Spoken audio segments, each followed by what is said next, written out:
Quiero iniciar este podcast con una historia bastante curiosa. Eh, Creo que el seudónimo de esta persona era Chapman y es una persona que en verdad existió, aunque parezca que su historia sea ficción. Esta persona en su primer año, primer semestre en la universidad, decidió dejarla, decidió recorrer básicamente de sur a norte todo Estados Unidos, solo, sin ayuda, sin dinero. Quería desligarse completamente de la sociedad. Y para eso, pues, el fin último era llegar a Alaska. Navegó incluso por canales, por muchas cosas que tuvo que afrontar de una manera muy difícil, dejando a muchas personas atrás en su viaje, para sumergirse solamente en medio de la naturaleza cuando estaba en Alaska. En este, sí, eran aventuras o vivir de la naturaleza. Pero el fin último era llegar a Alaska. Cuando llegó allá, en medio de la naturaleza, entonces encontró un bus, él solo. Vivió lo que más pudo a través de cazar algunos animales, de algunas raíces, frutos. Pero el frío siempre juega un papel difícil en estas cosas de la supervivencia. Y le gustaba leer, le gustaba aún así por momentos, a través de su soledad, supongo, afrontarla con libros y escribiendo su diario, y por eso es que en este momento podemos decir que existió. Que él a través de los libros como que se sentía más conectado con lo que sus ideales, porque eran básicamente ahí donde tomó la decisión para ir allí. Y ya cuando llegó a un punto en el que no podía soportarse, entonces leyó algo interesante. Obviamente esto sí, probablemente no sé si haya pasado tal cual o quizás esté nombrado en el diario, quién sabe. Que en medio de todos los recuerdos leyó la frase: la felicidad es únicamente real cuando es compartida. Y así quiero iniciar este podcast. Yo personalmente, a lo largo de mi vida, siempre he mantenido como un pensamiento crítico casi innato por naturaleza, que se viene en mi familia, en mis amigos, y es algo que viene solo y a lo largo de la infancia y del crecimiento, pues se va madurando poco a poco. Me instruyeron varias personas que eran docentes, me decían bastante que pensamiento crítico y esto, y a una corta edad yo planteé la conclusión de que sí, el ser humano realmente vive para compartir. Yo trato de ver las cosas cuando aterricen al final, siempre. Siempre trato de ver lo más lejano posible el panorama. Y trato de darle sentido a las cosas mínimas que hacemos a largo plazo y al máximo plazo posible. Y me doy cuenta de que nada tiene sentido en realidad si no se hace para compartir. ¿Sí? Y creo que por esta razón el journaling, los libros de gratitud, los conversatorios, esta clase de podcast, los infoproductos, todo, lo que busca compartir una semillita de información a los demás y que se hace de corazón, realmente puede aportar enormemente a la felicidad de las personas, y comparto ese mensaje. La verdad me parece interesante. No sé cómo habrá terminado la historia de Chapman, pero creo que sí es óptimo que en algún lugar de nuestras vidas, así como tenemos que encontrar un espacio para la soledad, para entendernos bien con nosotros mismos y entendernos con esa soledad importante que siempre va a llegar y siempre va a aparecer, pues también tenemos que balancearlo, tenemos que entender que es importante compartir. Si ustedes quieren o tienen un pasatiempo, es egoísta tenerlo para ustedes. Leí en un libro que cuando una persona tiene un talento, una chispa, una motivación, que sabe que puede ayudar a las personas, está obligado moralmente a acatarla, a desarrollarla y a producir para los demás. ¿Por qué? Porque eso es el ser humano. El ser humano no ha crecido solo y se ha visto en la selección natural. Si no estoy mal, en los orígenes primitivos del ser humano, cuando las civilizaciones comenzaban a crecer, se dieron cuenta de que juntos llegaban más lejos. ¿Y qué pasaba cuando llegaba un ser humano que era resentido, amargado y separado y segregado? Esta persona no podía formar parte de la tribu y tenía muchas menos chances de sobrevivir. Así que a lo largo de la historia, quienes han sobrevivido en realidad han sido los seres humanos que comparten, los seres humanos que crean tribus, comunidades, los que aportan en esa comunidad. ¿Qué pasa cuando un ser humano no aporta o al contrario quita y roba de esa comunidad? Pues lo hemos visto hoy, hay cárceles. Estas personas están segregadas de la civilización. Seguimos siendo igual de primitivos. Entonces, claramente yo creo que es demasiado importante el término compartir y que si estás trabajando en algo, algún proyecto personal, que al menos trates de ajustar un objetivo para hacer el bien al prójimo. Es interesante pensar el recorrido que ha tenido el ser humano, ¿no? Y que siempre lo hemos visto que somos una especie de andar con más de nuestra misma especie. Tan así es que hoy en día yo pienso que estamos viviendo la sociedad de los solos y muchos nos hemos forzado a vivir de esa manera, o algunos puede que sientan que les guste, pero pues lógicamente todo se va construyendo a través de nuestra fuerza mental también y nuestra inteligencia, que ahorita es nuestro activo más importante para nosotros, pero no siempre fue así y nuestros instintos primitivos siempre van a entrar a colación, son importantes en cierto sentido, ¿sí? Entonces, a mí me parece muy triste porque ahora a las personas ya no les importa cómo están los demás, qué hacen los demás, en qué están construyendo los demás. Y de hecho la idea de hablar hoy de este tema fue porque dijimos, Sentido, porque dijimos que, el sentido de la vida. ¿cuál es el sentido de la vida? Y resultamos hablando de compartir, resultamos hablando de... Pero lo primero que dijimos fue, ¿por qué siempre que uno hace algo siente la necesidad de mostrárselo a otra persona? Y eso nos llevó a toda esta conversación en la que sentimos que el ser humano todavía tiene muy arraigado ese sentido de compartir y la verdad no quisiera que se fuera de nosotros. Ahora, compartir solo entre nosotros me parece un poco egoísta. Compartamos también con el mundo, con la naturaleza, con los animales, compartamos con todo el mundo. Hay algo que me parece muy interesante que pasa hoy en día. No es científico, es algo que pienso yo. Y es que la gente hoy en día ve las mascotas como ese reemplazo de las personas que ya no están ahí. Sí, es curioso porque uno tiende a extrapolar esta necesidad innata de compartir.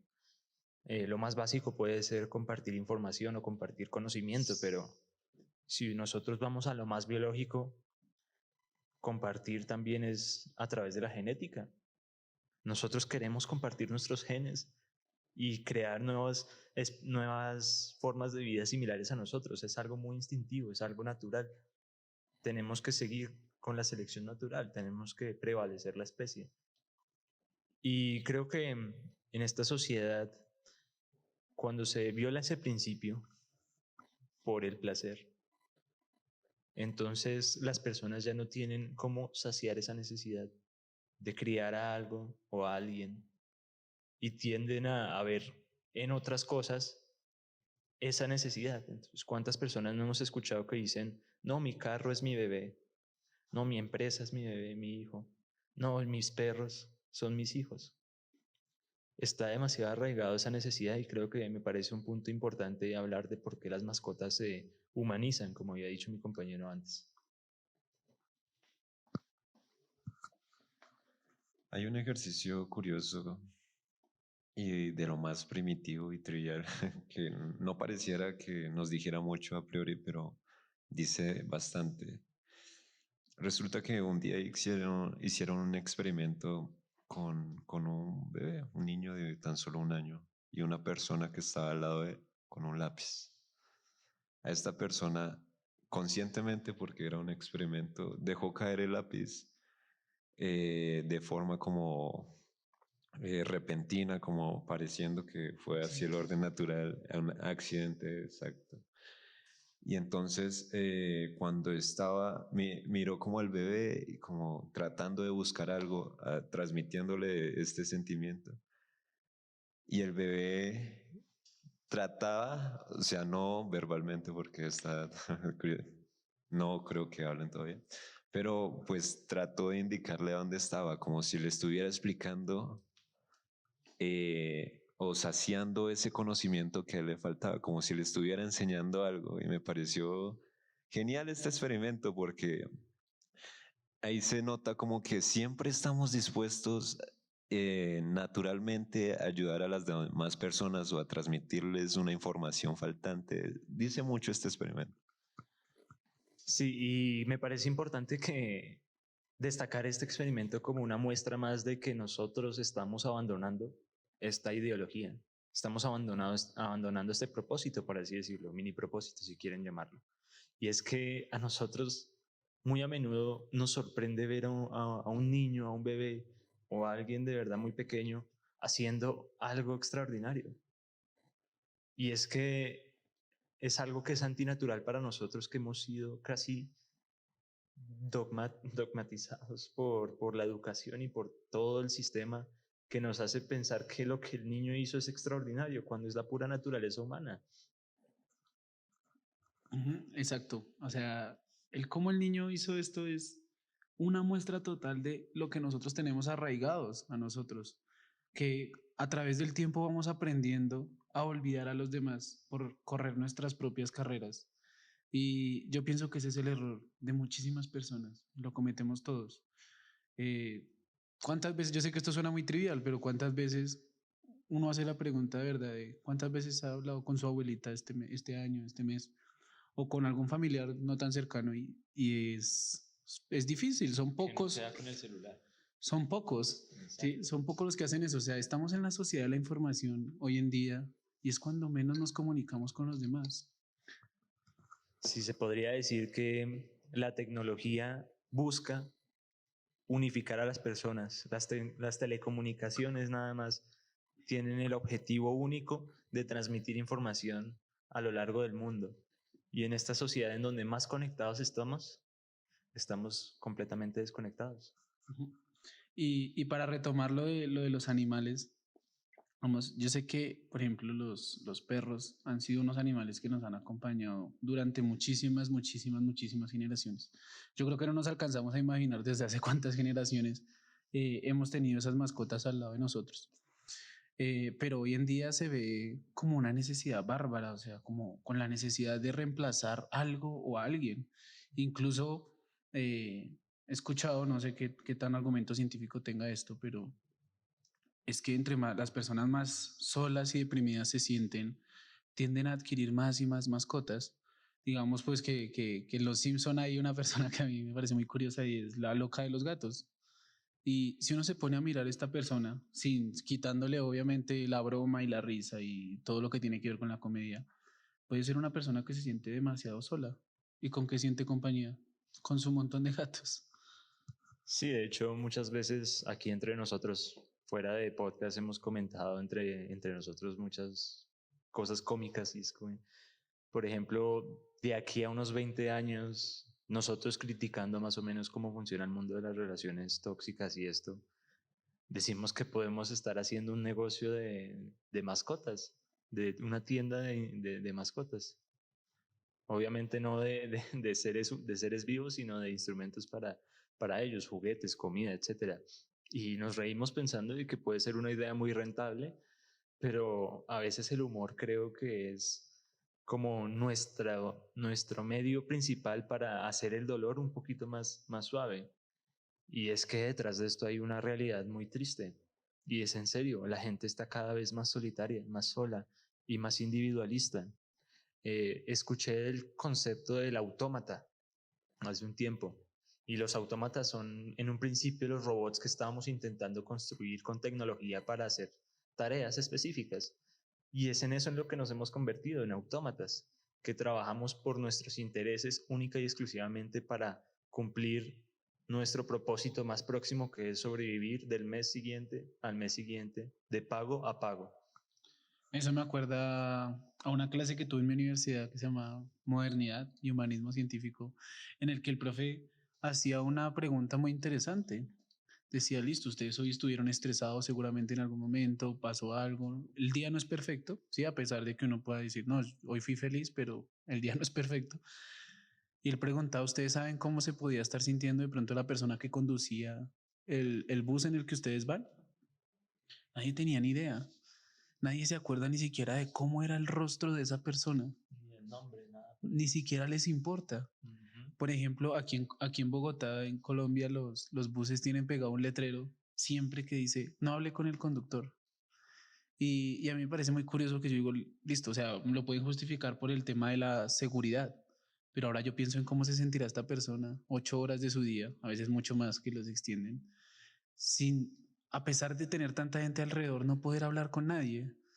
¿Cómo se siente la soledad? ¿Qué piensa una persona 8, 10, 12 horas sentadas en un bus donde se sube y se baja gente que a él tampoco seguramente le importe? ¿Qué piensa? Y esta es la verdadera soledad.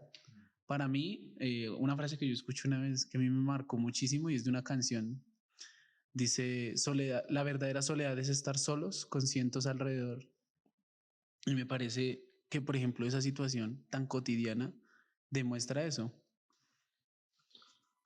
Justamente ese ejemplo de la clase que usted comenta, yo también estuve en esa clase y me puse una vez salí de allí, pues yo tomo ese transporte público y me suelo ir adelante, cerca al conductor.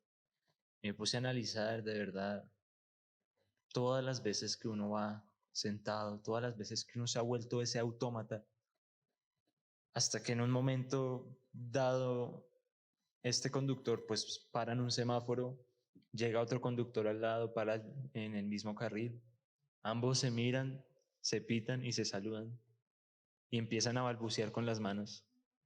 Esa escena me pareció muy curiosa porque, claro, estas personas no pueden comunicarse gritando porque obviamente no estaban a una distancia importante, pero transmitían sus ideas con la mano y obviamente no entendían todo lo que querían decir, pero seguramente hablaban de cuándo terminaban su turno, de cómo está el tráfico, qué tal el trancón.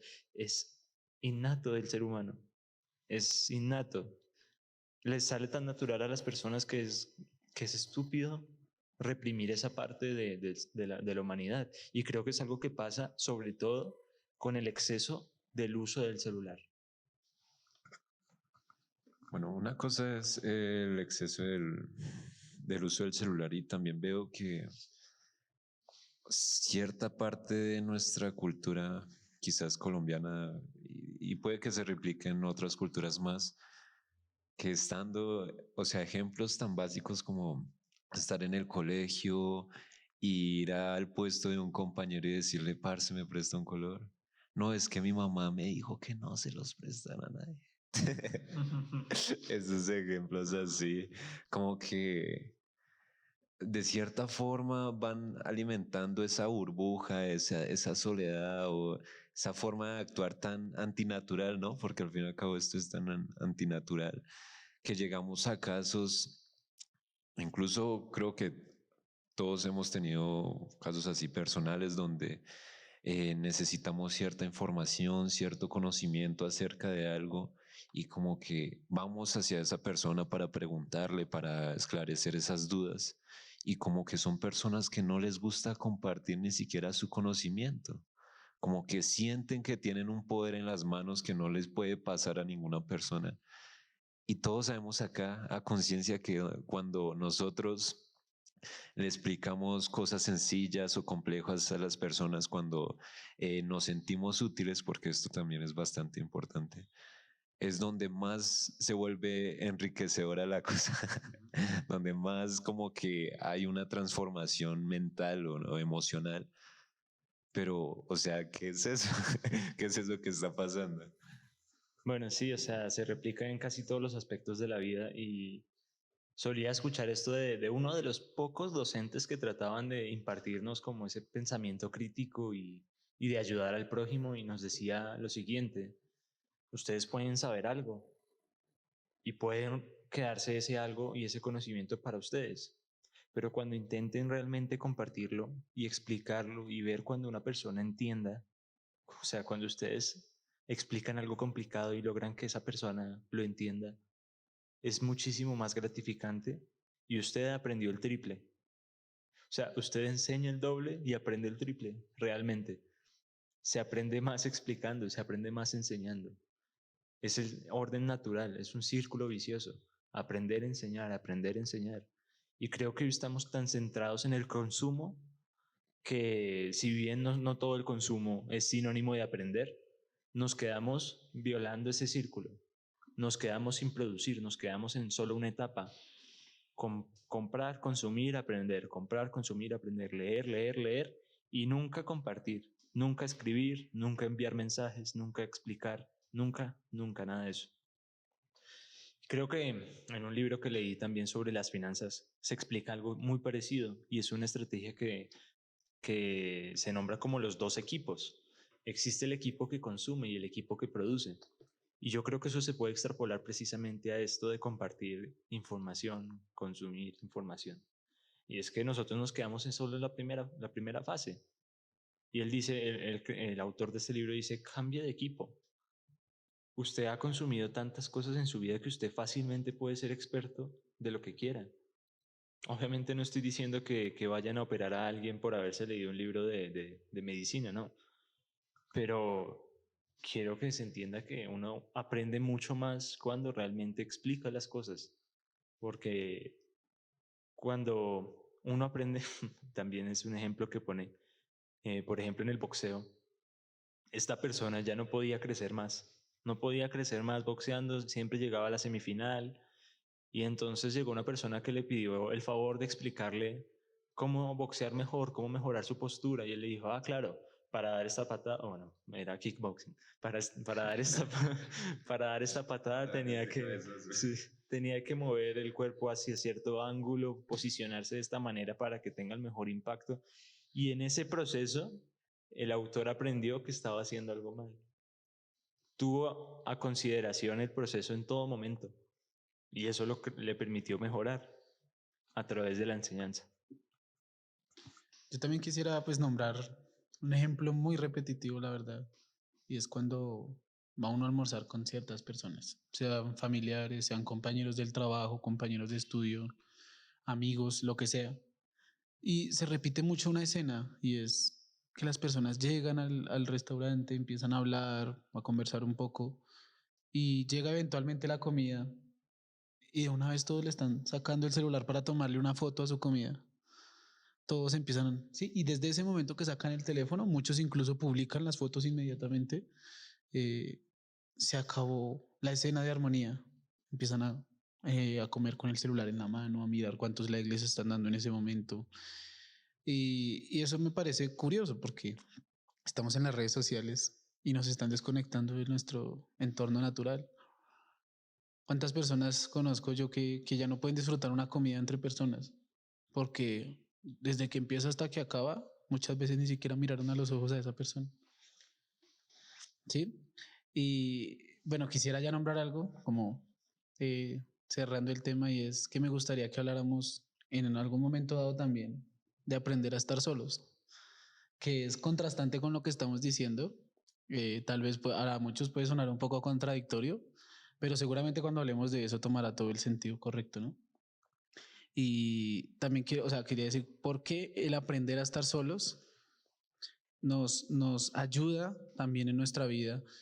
Temas como la meditación, temas como la mirada hacia adentro, la autoestima y todo este tipo de cosas también son importantes, y pues a la final todo es un equilibrio también en la vida, ¿no? Bueno, y quiero finalizar con la historia de que le ocurrió a este señor que estaba en Alaska, en medio de la naturaleza, en ese bus, perdido. Él leyó esa frase y en ese momento tuvo un anhelo tan grande de regresar, de estar con su familia, con las personas que había conocido durante su camino, su hermana en especial también, una persona muy importante en su vida. pero resulta que él había cruzado en primera instancia un arroyo, que no fue para nada dificultoso para pasar. Y tratando de regresar se dio cuenta que en primavera ese arroyo ya no era un arroyo, era una quebrada gigante, un río, lo que sea, y no podía cruzar, tenía que estar ahí hasta que de nuevo en el invierno se disminuyera la cantidad de agua. Entonces regresó al bus desesperado porque ya no podía conseguir comida tan fácil. Tenía momentos de desesperación en los que quería comer y en ese intento por buscar comida comí unas raíces de patatas envenenadas. No sabía que las raíces de las patatas fueran venenosas. Y pues nada que hacer. El hombre estuvo lidiando con un dolor inmenso en sus últimos días, pero aún así, en retrospectiva, recordando a su familia, como que sabía que no podía estar con ellos, que en ese momento finalmente iba a morir, pero aún así lo recordó. Imaginó un final en el que estaba con toda esta gente importante y sonrió porque no había nada que hacer y murió. Y es una historia genial. Si tienen la oportunidad de ver la película, es muy hermosa. Y ya.